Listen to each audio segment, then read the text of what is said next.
As our hero searches for the means necessary to defeat the Skeleton King, Deckard Cain leads us to the blacksmith. The key to defeating him lies in his old crown. Seek out our blacksmith, Hadrig. He knows of its whereabouts. Upon reaching the blacksmith, our hero finds he is in a bind and opts to help him before continuing his search. Blacksmith, Deckard Cain said you could help me find the crown of Leoric. Not now. It's my wife. She's locked in the cellar like all those who've been bitten. I'm to put them all down. But how can I kill my own wife? It is regrettable, but it must be done. I will help you. Thank you. Follow me. My friend, I'm sorry. This must be done. Miror, my love, forgive me. Hadrig, help me.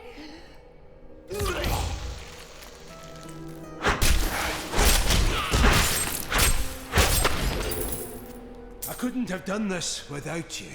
I'm in your debt. My name is Hadrig Aemon. Hadrig, I need your aid. I must find Leoric's crown. I can help you there. It's buried with his Chancellor, my grandfather. You'll find his tomb in a cemetery in the Weeping Hollow.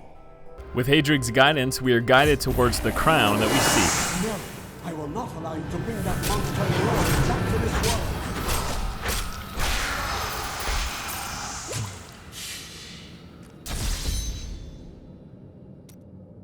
Upon finding the crown, we head back to the blacksmith, at which point he offers his services to our hero.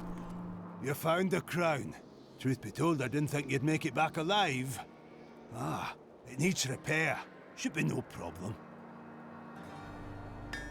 It's good to work again. There. New as the day it was placed upon the Black King's head. I need something more than making spades to occupy my mind. I want my life to mean something. Then follow me and hone your skills. There is deadly work to be done, and I will need your arms.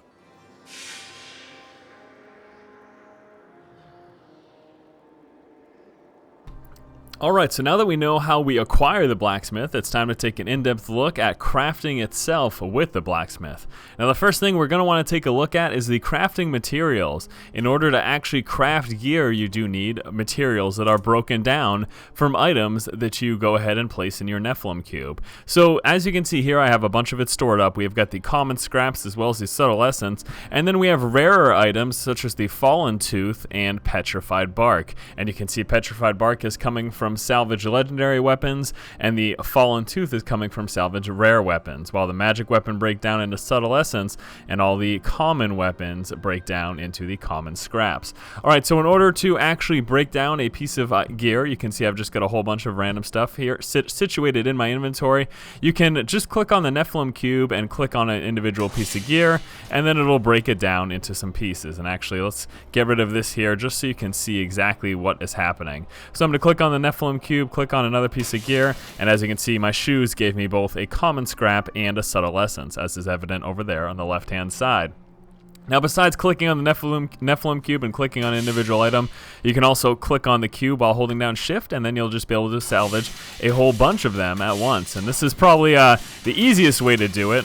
Make sure that you're salvaging things very quickly, not having to go back and forth one at a time. So there you go. You can see I got a whole bunch of common scraps and a whole bunch of subtle essence.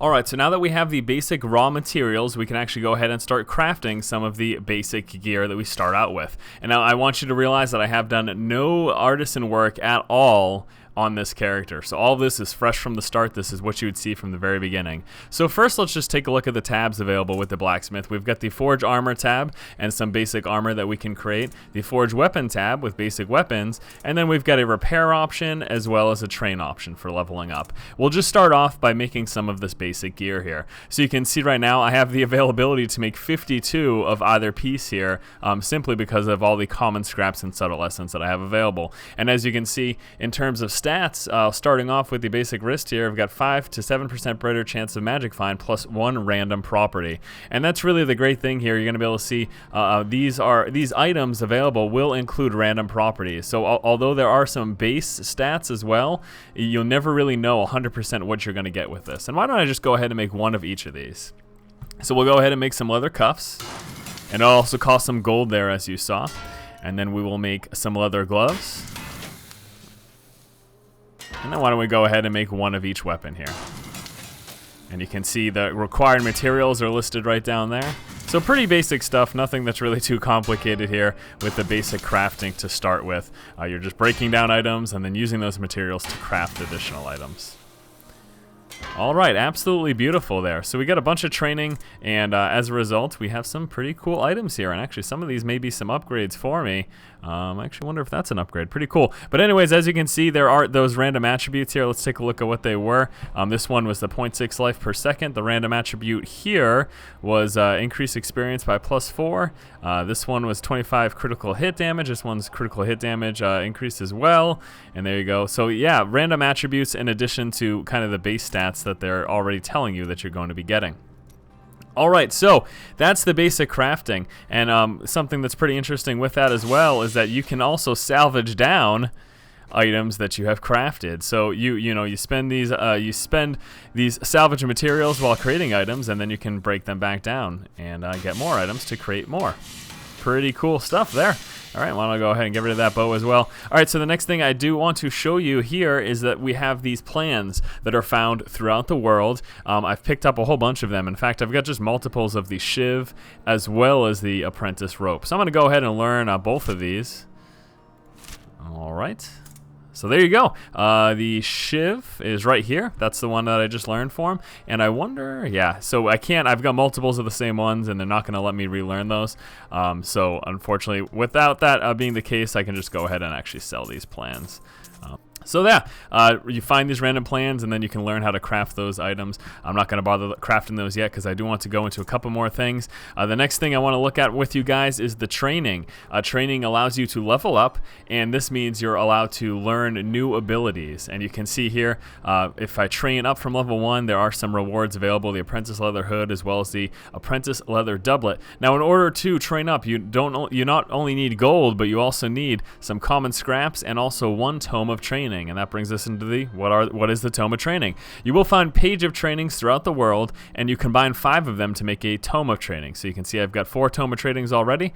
I do have a stack pile of 5 right here, so I'm just going to right click on that, and then there you go. Now I've got 5 total tome of trainings. So you find the page of trainings, throughout the world, you combine them, and you get the tome of trainings, and that's what's going to allow you to level up. So let's level up our blacksmith one time here. And that brought us up into the artisan level, and we're going to go ahead and actually level up again because I do have the available tomes. All right, and it's costing more and more gold, so that's allowed me to level up to the next level, and we're just going to keep on doing this until we get past this, and I think we're going to get, there we go, and look at that, full level up. So it did require a total of 5, and that allowed me to level up there. Absolutely beautiful. And if you want to continue doing that, you're going to successively need more and more gold and more tome of trainings. But right now that brought us up to level 2. And yeah, there you go. So now as you can see, I've got more available stuff to craft. I've upgraded from the apprentice to the journeyman crafting, and I'll go ahead and craft a 1 piece from each of those. And again, it's the same idea. There are going to be random attributes attached to things. Look at that, that's a pretty cool shield. Required level 15 though, so I'm actually not gonna be able to do that in the beta. And let's take a look at what we got here. We have a journeyman's heavy axe, a required level of 11. And then the steel wand. And actually that axe is pretty nice. That could very well be an upgrade for me. Looks pretty solid. I might actually have to use that here in my barb. But there you go, guys. That is the pretty basic rundown of the blacksmith. And again, we will just continue to level up. You just need to find more and more pages of trainings, which will give you those tome of trainings, and then combine that with those common scraps to keep leveling up. And as you can see, the gold cost per train is much higher now than it used to be. This is supposed to be one of the major gold sinks in the game between all of the artisans. The blacksmith, the mystic, and the jeweler are going to be kind of what we're using to sink a lot of gold, in addition to obviously the auction house and everything like that. Alright guys, so that's kind of a basic rundown. You will notice that I didn't use any of the fallen tooth or the petrified bark. That obviously, these are materials that are going to be used much later down the road. Once I am at the higher level of the blacksmith training, I've gone beyond the level 2 journeyman, which we're currently at. Alright guys, so hopefully you did enjoy this basic run through of the blacksmith. I wanted to kind of give you guys a basic idea of how crafting worked and everything that you needed to do. And again, I could just keep crafting these things. Let me show you one more thing before we go, just to show you kind of the random attributes that are going to be attached with it. Let me do this with the axe. All right, so with the axe, we've got the basic stats here, the damage per second, the total damage, and we're guaranteed that crit range between 31 and 35. In fact, let's see what this one had. This one ended up having 32. So I can keep crafting these until I get that +1 random property to be something that I actually like. And I'm just going to do a bunch of these. Let's do 5 of them, and let's see what we end up getting here for all those random attributes. Alrighty, one more. And let's take a look at those 5 heavy axes and see what we have. So the random attribute attached to this was 2% damage dealt is converted to life, and let's see what else we got. This one is 5 to 10 poison damage, plus 31 vitality, 5 to 10 arcane damage, 2 to 4 arcane damage. Wow, that's crap compared to this one. This one's 24 DPS. Holy hell, that is very nice. Very nice. This one's 25 too. I didn't even recognize that. And then we have this one, which adds the 34% critical hit damage. So as you can see, you really never know what you are going to get, and you can end up with some really solid stuff. The system is really awesome, and I'm really looking forward to playing with it at release. Alright guys, hopefully you did enjoy this basic run through of the blacksmith. As always, if you like the content, please subscribe to the channel. Thank you so much for watching. Keep watching and keep owning. My dearest Heydrich, do not feel despair, my love. You did everything you could. Our time together meant more than words can say. But in the end, fate is a cruel mistress. Your strength is needed to end the horrors that beset this world. My final wish is that you find your path. Love always. Miror.